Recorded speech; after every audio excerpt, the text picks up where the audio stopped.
The year is 33 AD. A man stands before Pontius Pilate, the Roman governor of Judea. The crowd outside screams for blood, demanding crucifixion. But here's what most people don't realize about this pivotal moment in human history.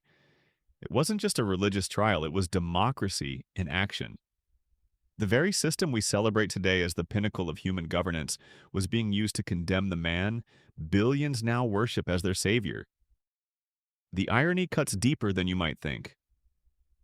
Jesus of Nazareth, whose teachings would later inspire democratic movements across the globe, was actually killed by a democratic process. Pilate, according to the gospel accounts, didn't want to execute Jesus.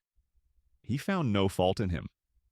But the people had spoken, they had voted, and in that ancient form of crowd democracy, Jesus lost. This raises a question that has haunted political philosophers and theologians for centuries. Would Jesus Christ approve of modern democracy? The answer isn't as simple as you might expect. To understand this paradox, we need to travel back to first century Palestine, a world where Caesar's word was law, where taxation without representation wasn't just accepted but expected, and where the very concept of individual rights was as foreign as smartphones. Yet into this world came a carpenter's son who would challenge power structures in ways that still echo through our political systems today. Jesus lived under Roman occupation, a brutal regime that maintained order through fear and force. The Jewish people had no say in their governance. They paid crushing taxes to fund armies that kept them subjugated. They watched their religious practices restricted, and their temple defiled by foreign customs. If anyone had reason to champion democracy, government by the people for the people, it would be Jesus and his followers. But here's where the story takes an unexpected turn. When Jesus spoke about governance, he rarely mentioned earthly political systems at all. Instead, he talked about a kingdom, but not the kind you'd expect. "My kingdom is not of this world," Jesus told Pilate during that famous trial. "If it were, my servants would fight to prevent my arrest." These words have puzzled political theorists for 2 millennia. Was Jesus advocating for complete separation between spiritual and temporal authority? Was he suggesting that earthly governments were irrelevant to his mission? Or was he proposing something far more radical? The clues lie scattered throughout his teachings, and they paint a picture that might surprise both modern Democrats and their critics. Consider the Sermon on the Mount, perhaps the most comprehensive outline of Jesus' political philosophy. "Blessed are the meek, for they will inherit the earth." In the Roman world, the meek inherited nothing. Power belonged to the strong, the wealthy, the well-connected. Yet Jesus was proposing an entirely different value system, one where the powerless would somehow triumph over the powerful. This wasn't just spiritual poetry, it was revolutionary political theory. But Jesus went further. He commanded his followers to turn the other cheek when struck, to go the extra mile when compelled by Roman soldiers to carry their packs, and to love your enemies. These weren't just personal ethics. They were subversive political strategies that would later inspire democratic movements from Gandhi's independence struggle in India to the civil rights movement in America. The brilliance of Jesus' approach becomes clear when you understand the context. Direct rebellion against Rome meant certain death. The Jewish revolts of 66-73 AD would prove this catastrophically, resulting in the destruction of Jerusalem and the dispersion of the Jewish people. But passive resistance, love as a weapon against hate, and the moral authority that comes from suffering unjustly, these were tools that could topple empires without raising a sword. Here's where it gets fascinating. Many of the principles that Jesus taught align remarkably well with democratic ideals. The inherent dignity of every human being? Jesus insisted that even tax collectors and prostitutes were worthy of God's love. The importance of serving others rather than ruling over them? "Whoever wants to become great among you must be your servant," he taught his disciples. The need for leaders to be accountable to those they govern? Jesus consistently criticized the religious and political elites of his day for their hypocrisy and self-serving behavior. But there's a catch, and it's a big one.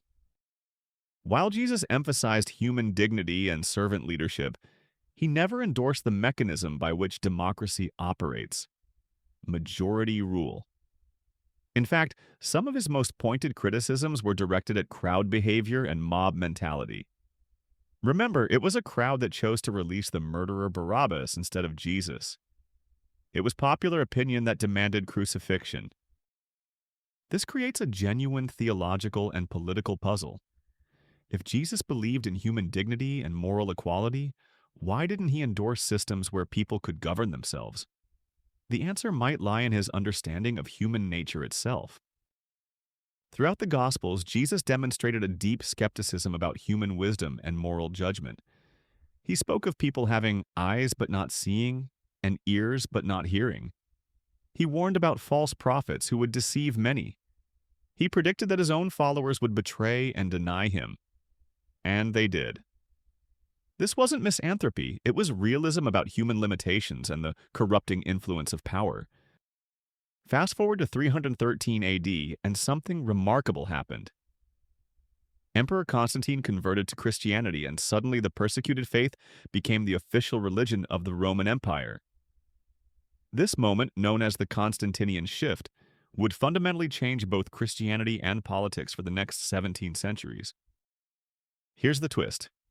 As Christianity gained political power, it often behaved in ways that seemed to contradict Jesus' teachings. The Crusades, the Inquisition, the divine right of kings, all were justified using Christian theology. The same faith that began with a message of love and humility became a tool for conquest and oppression. This historical irony raises uncomfortable questions. If Jesus' followers could so easily corrupt his message when given political power, what does that say about any system of human governance, including democracy? The Protestant Reformation of the 16th century began to address these questions. Reformers like Martin Luther and John Calvin argued that all human institutions, including the church, were fallible and needed to be held accountable to Scripture. This principle of accountability would later become a cornerstone of democratic theory. But it was in the American colonies where Christian theology and democratic ideals would have their most significant encounter. The Puritans who settled New England believed deeply in human sinfulness. The idea that all people, including leaders, were morally compromised and needed external constraints on their power. This theological conviction led them to create systems of checks and balances that would influence the U.S. Constitution. James Madison, the primary architect of the American political system, was heavily influenced by Christian ideas about human nature.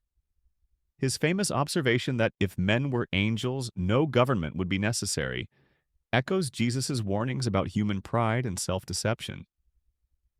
The entire American system of separated powers and constitutional limits exists because the founders, many of them Christians, didn't trust concentrated power in human hands. This brings us to a crucial insight. Modern democracy, at its best, might actually reflect Jesus' teachings more faithfully than any system that claims divine authority for human leaders. Consider how democratic principles align with Jesus' core messages. The idea that power should serve the people rather than the people serving power? That's straight from Jesus' teaching that the greatest among you should be like the youngest, and the one who rules like the one who serves.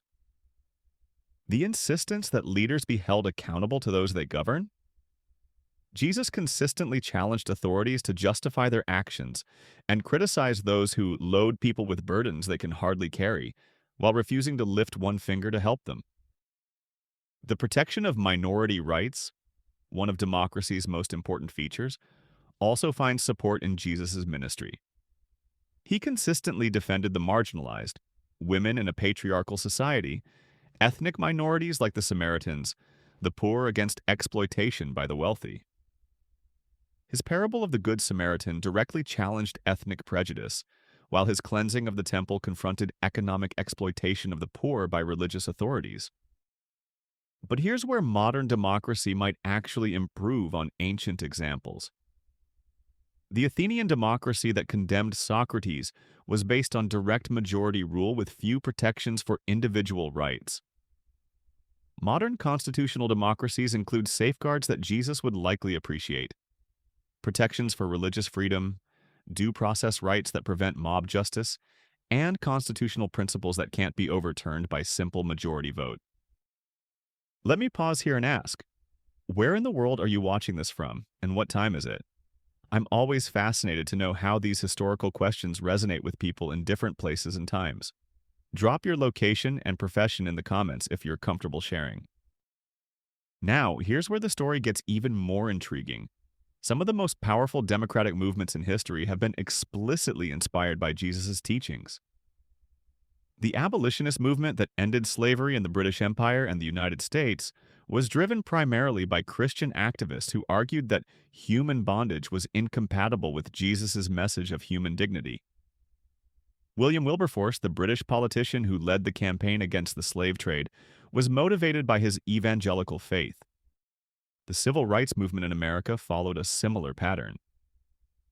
Martin Luther King Jr., a Baptist minister, grounded his arguments for racial equality in Christian theology. His famous Letter from Birmingham Jail is essentially a treatise on how Jesus' teachings demanded opposition to unjust laws, even when those laws were democratically enacted. But King also highlighted a crucial tension. He distinguished between just and unjust laws, arguing that Christians had an obligation to disobey laws that contradicted God's law, even if those laws had democratic support. This raises a fundamental question. What happens when democracy produces results that contradict Christian principles?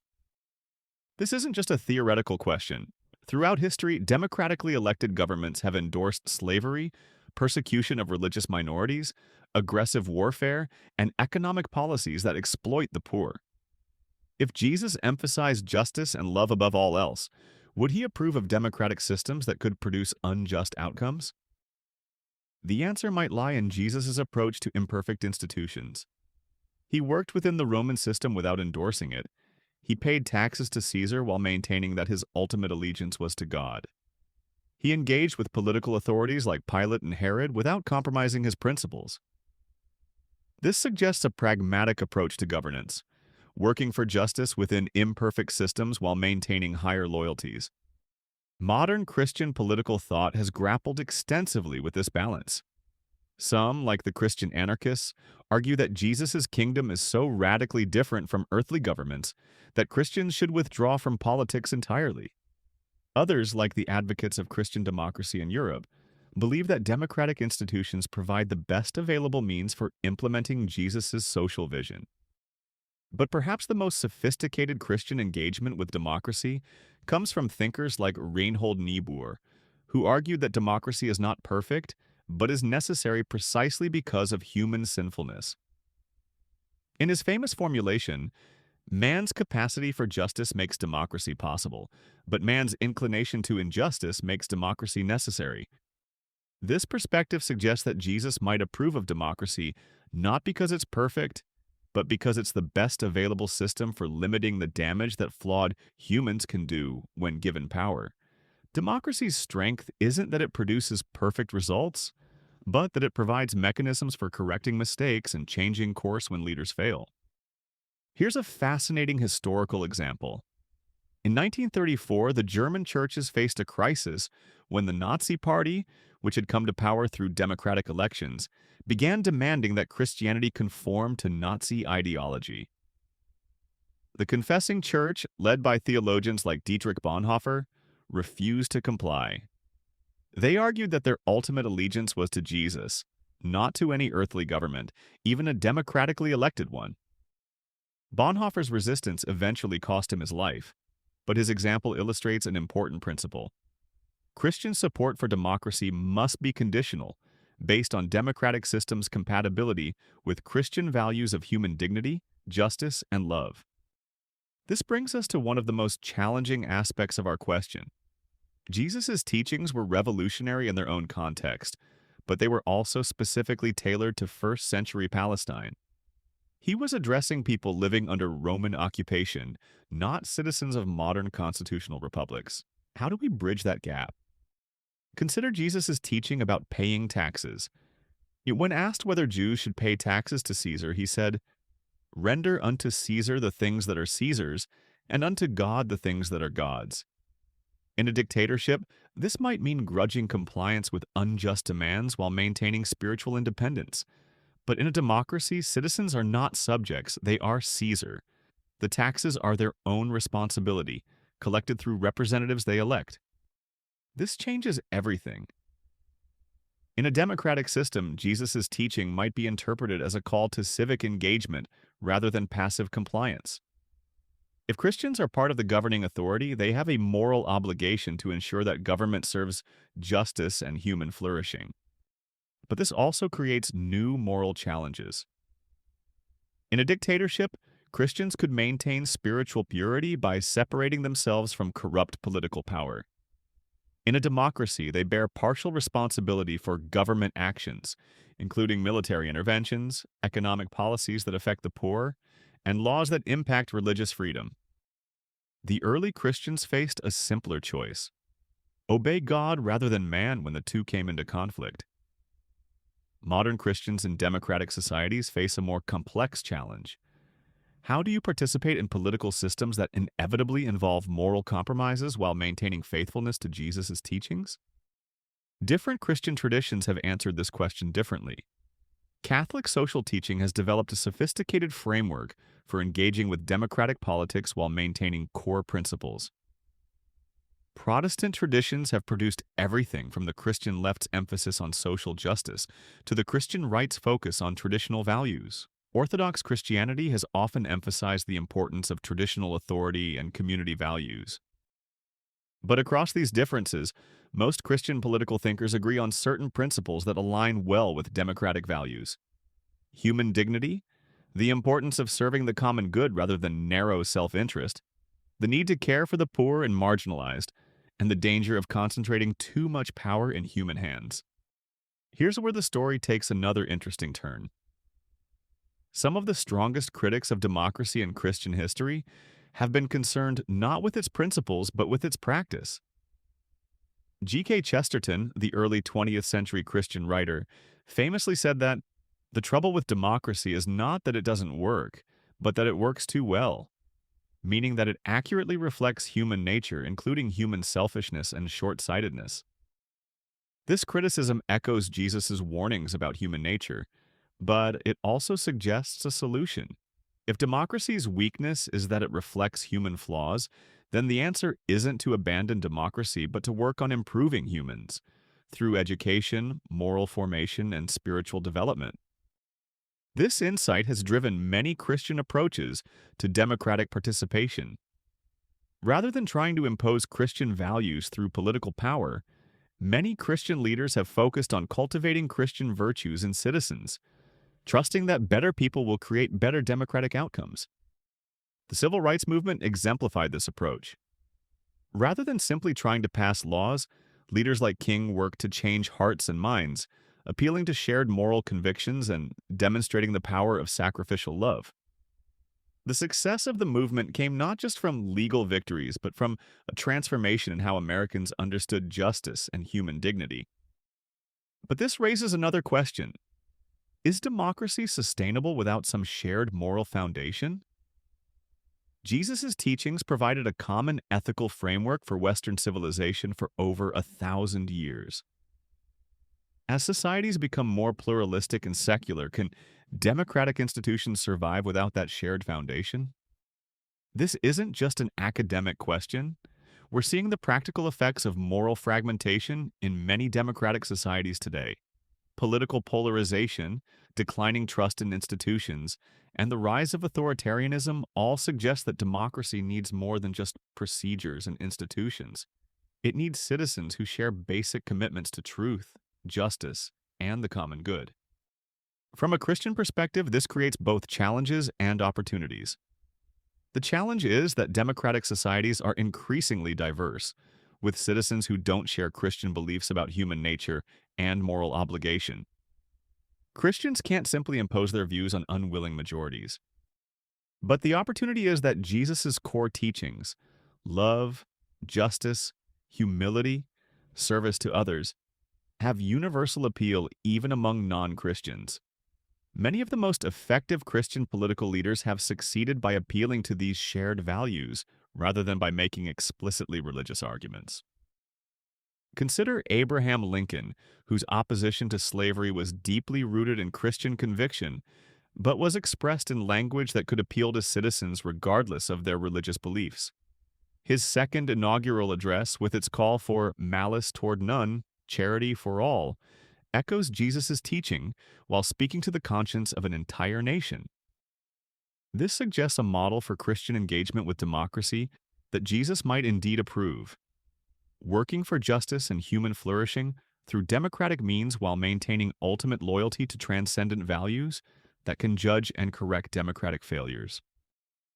The question of whether Jesus would approve of modern democracy ultimately depends on how we practice democracy. A system that protects human dignity, serves the common good, limits the concentration of power, and provides mechanisms for correcting injustice would likely earn his approval, not as perfect, but as the best available means for imperfect humans to govern themselves justly. A system that becomes a tool for the wealthy and powerful to exploit the poor, that ignores the voice of the marginalized, or that becomes an end in itself rather than a means to justice, would likely face the same criticism Jesus directed at the religious and political authorities of his own time. The fascinating thing about Jesus' political philosophy is its both and quality. He both worked within existing systems and maintained a prophetic distance from them. He both engaged with political questions and insisted that his kingdom was not of this world. He both affirmed human dignity and warned about human sinfulness. This complexity suggests that Christian support for democracy should be similarly nuanced. Democracy deserves support not because it's perfect, but because it provides space for the values Jesus taught: justice, mercy, humility, service to others, to influence public policy. But that support must remain conditional, always subject to the higher loyalties that Jesus modeled.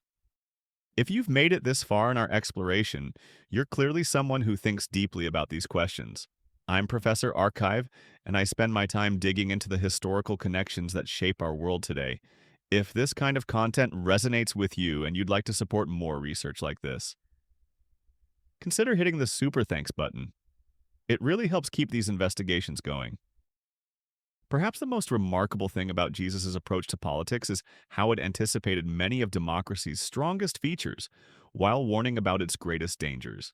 His emphasis on servant leadership, protection of the vulnerable, and accountability to higher moral standards reads like a blueprint for democratic best practices. But his warnings about mob mentality, the corrupting influence of power, and the danger of trusting human wisdom, too completely also identify democracy's key vulnerabilities. Modern democratic theory has learned from both sides of this equation. The separation of powers, constitutional protections for minority rights, and the rule of law all reflect Jesus' insight that power must be limited and accountable. The emphasis on civic education, moral formation, and public service reflects his teaching that good governance requires good citizens. But democracy's ongoing struggles with inequality, polarization, and the influence of special interests also reflect the human limitations that Jesus identified. The question isn't whether democracy is perfect. Jesus would be the first to say it isn't. The question is whether it provides the best available framework for pursuing justice in an imperfect world. The evidence suggests that when democracy is working well, protecting the vulnerable, serving the common good, and remaining accountable to transcendent moral principles, it aligns remarkably well with Jesus' vision of how human societies should function. When it's working poorly, serving the interests of the powerful at the expense of the weak, ignoring moral considerations in favor of political expediency, or becoming an idol in itself, it falls under the same judgment Jesus pronounced on all human institutions that lose sight of their higher purpose. This brings us to our conclusion, and it's more hopeful than you might expect. Jesus of Nazareth, the man who was condemned by a democratic process but whose teachings would inspire democratic movements for 2 millennia, would likely view modern democracy as he viewed all human institutions, with a combination of qualified approval and prophetic challenge.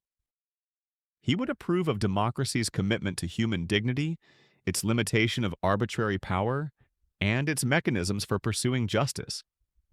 He would challenge democracy's tendency toward selfishness, its vulnerability to manipulation by the wealthy and powerful, and its potential to become an end in itself, rather than a means to serving God and neighbor. Most importantly, he would remind democratic citizens that their ultimate loyalty must be to something higher than any earthly political system, to the transcendent values of love, justice, and truth that can judge and correct even the best human institutions. In the end, the question isn't whether Jesus would approve of democracy. The question is whether democracy, as we practice it, would earn his approval. That's a challenge that every generation of democratic citizens must face anew. It's a question that's as relevant today as it was 2,000 years ago when a carpenter's son stood before Pilate and spoke truth to power. The crowd may have chosen Barabbas that day, but history has vindicated Jesus' approach to power and politics.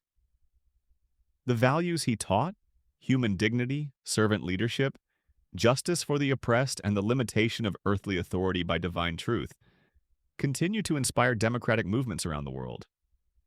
Whether he would approve of modern democracy depends not on the system itself, but on how faithfully we embody those values in our political practice. And that's a responsibility that rests not with ancient prophets or political philosophers, but with each of us who participates in democratic society today.